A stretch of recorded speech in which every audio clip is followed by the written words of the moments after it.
ایک انسان وہ ہے کہ جو بنیادی طور پر جذبات سے فیصلہ کرتا ہے.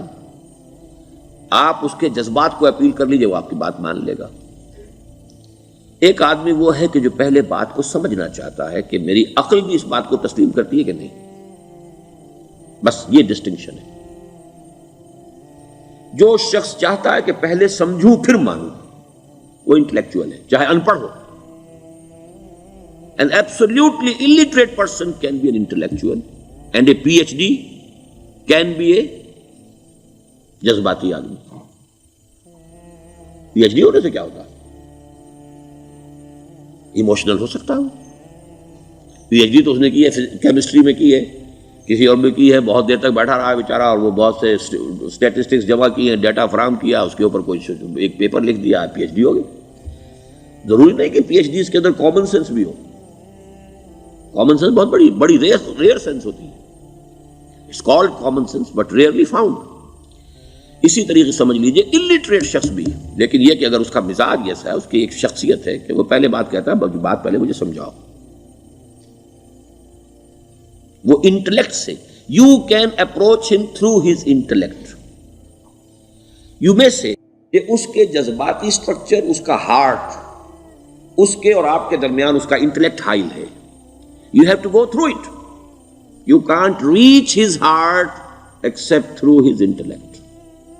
ایک آدمی وہ ہوتا ہے جس کا یہاں کچھ ہے نہیں، کوئی نظریہ نہیں، کوئی خیال نہیں، نہ وہ عقل سے کوئی زیادہ سوچتا ہے، نہ کوئی. آپ نے اس کے اچھی بات کہی، اس کے دل میں اتر گئی. از دل خیزت بد دل ریزت.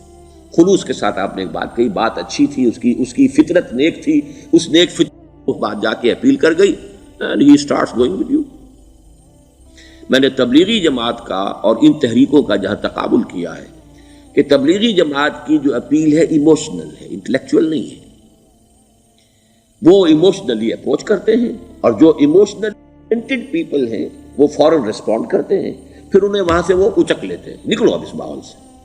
3 دن کے لیے آؤ، 40 دن کے لیے آؤ، 4 مہینے کے لیے آؤ، جو بھی آؤ، 3 چلے لگاؤ، تاکہ ایک نئے ماحول میں لا کر ان کی جو ہے وہ ایک خاص قسم کی وہ ذہنی اور ان کی ایک مزاج کی ساخت بنا دی جائے. تو یہ کا طریقہ بہت صحیح ہے. It's very perfect. ان کی میتھڈالوجی میں کوئی لوپ ہول نہیں ہے، یہ میں آپ کو بتا دیتا ہوں. اس لیے کہ آج اس کے شخص کے دل میں ایک اچھا جذبہ ابھرا ہے، اور وہ کل ہو سکتا ہے نہ رہے. You cash it. ابھی کیش لو، ان سے نقد لو، نکالو بھائی، وقت نکالو، نقد. اور ان کا بڑا پیارا جملہ ہے، گھر گئے تو گر گئے. بڑا پیارا جملہ، گھر گئے تو گر گئے. یعنی یہی وعدہ تو کر لو نا کہ بھائی ارادے تو کر لو. بڑا پیارا انداز ہے یہ. بھائی ارادے تو کر لو. وہ ارادہ کر لیا تو آپ ایک وعدے کی وجہ سے بند گئے. اب یہ کہ اچھا بھائی چلو نکلو. اب نکل گئے تو پھر تو ان کے قابو میں آئی گئے. اب آپ انہوں نے 24 گھنٹے وہ آپ کو جو ہے اس میں رکھنا ہے کہ وہ آپ اپنی ساری سوچ وہ سب کی سب جو ہے وہ سب جاتی رہے گی. تو یہ اپنی جگہ پر it's a very perfect methodology, لیکن اس کی اپیل لمیٹڈ ہے to emotional people, not to intellectuals. ہاں ان میں ہیں پروفیسرز ہیں، یہ ہیں ڈاکٹرز ہیں، لیکن وہ ضروری نہیں کہ انٹلیکچوئل پروفیشنل ہے. ان کا ایک اپنا ایک سمجھ ہے، اس میں کام کرتے ہیں. تو یہ جو ایٹیچیوڈ ہے کہ ذہن کے راستے سے اپروچ کرنا، اسی لیے قرآن کی اپیل کیا ہے؟ افلا تعقلون، افلا یعقلون، افلا تذکرون. ساری باتیں عقل سے کہا. ابھی میں نے جیسا کہ آپ کو بتایا، قرآن تو یہ کہتا ہے کہ بغیر یا تو عقل سے بات مانی جائے گی، اور یا قرآن کی بات مانی جائے گی، یا رسول کی بات مانی جائے گی. العلم علمان ولا تخف ما ليس لك به علم ان السمع والبصر والفؤاد كل اولئك كان عنه مسؤولا. کسی ایسی چیز کی پیروی نہ کرو جس کے لیے تمہارے پاس علم نہیں. علم دو ہے، یا آپ کو اپنے حواس کے ذریعے سے علم حاصل ہوا ہے، عقل سے حاصل ہوا ہے، اور یا پھر یہ کہ وہی سے حاصل. تو یہ ہے اصل میں کسی بھی انقلابی تحریک کے لیے جو پہلا نیوکلیس بنتا ہے وہ انٹلیکچوئلز کا ہوتا ہے. پھر یہ کہ وہ چیز جو ہے عام لوگوں کے اندر بھی نیچے اترتی ہے. اس کے بعد جو فائنل سٹیج ہوتی ہے اس میں تو آپ کو عوام کو موٹیویٹ کرنا پڑے گا. اب وہ وہاں انٹلیکچوئل اپیل نہیں چلے گی، وہاں پھر ایموشنل اپیل چلے گی. لیکن وہ کب چلے گی؟ جبکہ ایک مضبوط جماعت ایسی پیدا ہو چکی ہو کہ جو سمجھ کر آئی ہو، علی وجہ البصیرت مان رہی ہو چل رہی ہو اپنی دونوں آنکھیں کھول کر چل رہی ہو، پھر ڈسپلنڈ ہو، پھر جو کچھ کہہ رہی ہے وہ کر بھی رہی ہو، ایسی مضبوط جماعت ہوگی تو ایک عوامی جو ہے کوئی تحریک اٹھا کر اسے کنٹرول کر سکتی ہے، اسے ایک ڈائریکشن کے اندر رکھ سکتی ہے، ورنہ عوامی تحریک کو کوئی کر سکتا ہے؟ عوامی تحریک خود بخود بھی دائیں بائیں کسی طرح بڑھ جائے گی، جوش اور جذبات کے اندر، تو پھر انسان جو ہے وہ پھر ادھر سے ادھر نکل جاتا ہے، پھر وہ حد اعتدال پر نہیں رہتا۔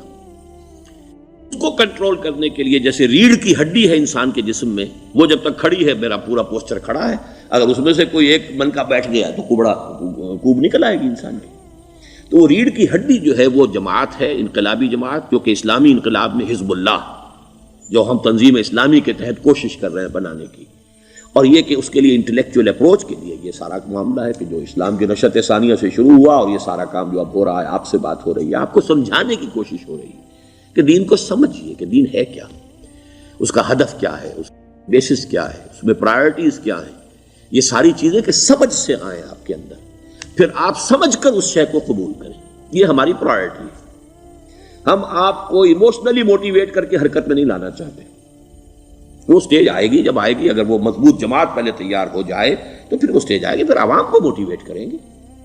اور اس وقت میں سمجھتا ہوں کہ اگر کوئی ایسی شکل ہمارے ذریعے سے اللہ نے پیدا کر دی تو مجھے یقین ہے کہ تبلیغی جماعت کے لوگوں کی بہت بڑی تعداد جو ہے کھنچ کر آ جائے گی، جیسے ویکیوم میں کوئی چیز کھنچ جاتی ہے۔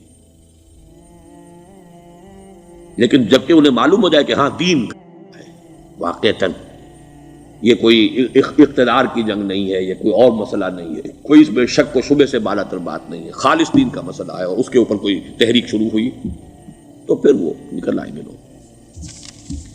حضور کے زمانے میں بھی سمجھ لیجیے، جیسا کہ میں نے کہا الٹریٹ ہونا اور بات ہے، لیکن یہ کہ انٹلیکچوئل جو ہے وہ اسٹرکچر آف پرسنالٹی ہوتا ہے، انٹلیکچوئل یا ایموشنل۔ یہاں پر ایک جملہ ذرا نوٹ کر لیجیے اگر آپ کے علم میں نہ ہو، جبران، خلیل جبران جو ہے یہ ایک عیسائی مصنف تھا، عرب لبنان کا، لیکن بہت بڑا ادیب تھا۔ تو اس کا ایک جملہ ہے، عقل سے روشنی حاصل کرو لیکن جذبے کے تحت حرکت کرو۔ یعنی عقل سے روشنی حاصل کرو، جانا کدھر ہے، منزل کیا ہے، ہدف کیا ہے، یہ عقل سے طے کرو، یہ جذبات میں طے نہ کرو، یہ تو غلط ہو جائے گا، ڈائریکشن ہی غلط ہو جائے گی۔ لیکن جب طے کر لیا، عقل سے پہچان لیا، دس از دی آئیڈیل، دس از دی گول، یہ میرا مقصود ہے، اب عقل کو ذرا ایک طرف رکھ دو۔ اگر عقل کو رکھے رکھا یہ چلنے ہی نہیں دے گی، یہ کہے گی کہ ذرا سوچو تو صحیح، بیوی بچے ہیں، یہ ہے، گھر بار ہے، یہ عقل تو پھر یہ سکھائے گی۔ عقل کے معنی باندھنے کے ہیں، یہ معلوم ہے آپ، عقل کے معنی باندھنا۔ اقال جو یہ عرب لوگ اپنے سر کے اوپر یہ رکھتے ہیں، اقال، یہ کیا تھا اصل میں؟ یہ عرب بدو جب ہوتا تھا، بدو وہ اپنے سر پر ایک رسی باندھ لیتا تھا کہ جہاں کہیں وہ اونٹ سے اترے گا وہ رسی اپنے سر پر سے کھولے گا اور اونٹ کا گھٹنا اس سے باندھ دے گا۔ ایک گھٹنا باندھ دیتا تھا تاکہ اب یہ اونٹ دوڑنے کے قابل نہیں رہا، 3 پاؤں سے اچک اچک کر، ادھر سے کوئی کیکر کا درخت ہے کچھ کھا لے گا، کہیں اور چلا جائے گا، دوڑ تو نہیں سکتا۔ اس رسی کو وہ اقال کہتے تھے۔ اب جب اس نے پھر چلنا ہے، سفر شروع کرنا ہے، وہ رسی اونٹ کے گھٹنے پر سے کھولی اور اپنے سر پر باندھ لی۔ یہ اقال تھا جو اب یہ سنہری اقال باندھے پھرتے ہیں بادشاہ لوگ۔ That is the basis of their اقال۔ اسی لیے حدیث آتی ہے کہ ایک بدو، ایک عرب باہر سے آئے، اونٹنی کو انہوں نے بغیر باندھے، وہ مسجد نبوی سے باہر حضور نے دیکھا کہ وہ اونٹنی کو انہوں نے باندھا نہیں، اس کا گھٹنا، اور وہ چلے آئے۔ حضور نے پوچھا کہ تم نے اونٹنی کا گھٹنا کیوں نہیں باندھا؟ انہوں نے عرض کیا کہ میں نے اللہ پر توکل کیا۔ تو حضور نے فرمایا یہ غلط ہے، اعقلھا ثم توکل، پہلے اس کو باندھ دو پھر توکل کرو۔ اسباب اور وسائل و ذرائع کا استعمال یہ تم پر لازم ہے، لیکن توکل اس پر نہ کرو، توکل اللہ پر۔ یہ ہے بیسک جو یعنی بیلنسڈ رائے ہے کہ آپ ایسے بالکل اسباب سے مستغنی ہو جائیں تب بھی غلط بات ہے۔ آپ you do what ever you can do, لیکن یہ کہ اس کے بعد یہ نہ سمجھو کہ میرے اس کرنے سے کچھ ہو جائے گا، یہ میرے وسائل اور ذرائع سے کوئی نتائج نکل آئیں گے، نتیجہ اللہ کے ہاتھ میں۔ تو اعقلھا ثم توکل، یہ اعقل، عقل کے معنی باندھنا، پہلے باندھو اس کو۔ تو اگر چلنے میں تو عقل کو ایک طرف رکھ دو، بے خطر کود پڑا آتش نمرود میں عشق، عقل ہے محو تماشائے لبے بام ابھی۔ عقل تو نہیں اجازت دے سکتی تھی حضرت ابراہیم کو کہ کود جاؤ آگ میں، عقل تو یہی کہتی نا کہ بابا جان خامخواہ دینی ہے، اگر تم اپنے آپ کو بچا لو گے، اس وقت کوئی کوئی ہیلا کر لو، کوئی تھوڑا سا نمرود کی خوشامد کر لو، چھوڑ دے تو پھر اس کے بعد توحید کی دعوت دینا. لیکن یہ کہ زندگی ختم ہو گئی تو توحید کی دعوت کون دے گا؟ عقل تو یہ سکھاتی نا، پٹی پڑھاتی. لیکن بے خطر کود پڑا آتش نمرود میں عشق. عقل ہے محو تماشائے لبے بام ابھی. عقل تو وہیں بیٹھی دیکھ رہی ہے کہ یہ کیا کیا اس نے. یہ jumped, he should not have jumped. تو عقل سے روشنی حاصل کرو. ڈائریکشن کیا ہے، گول کیا ہے، جانا کیا ہے، یہ طے کرو عقل سے. اس میں جذبات کو دخل نہ آنے دو، اور جب چلنا ہے تو اب عقل کو طے کر کے رکھ دو اور اب جذبے کے تحت حرکت کرو. بہت عمدہ جملہ ہے.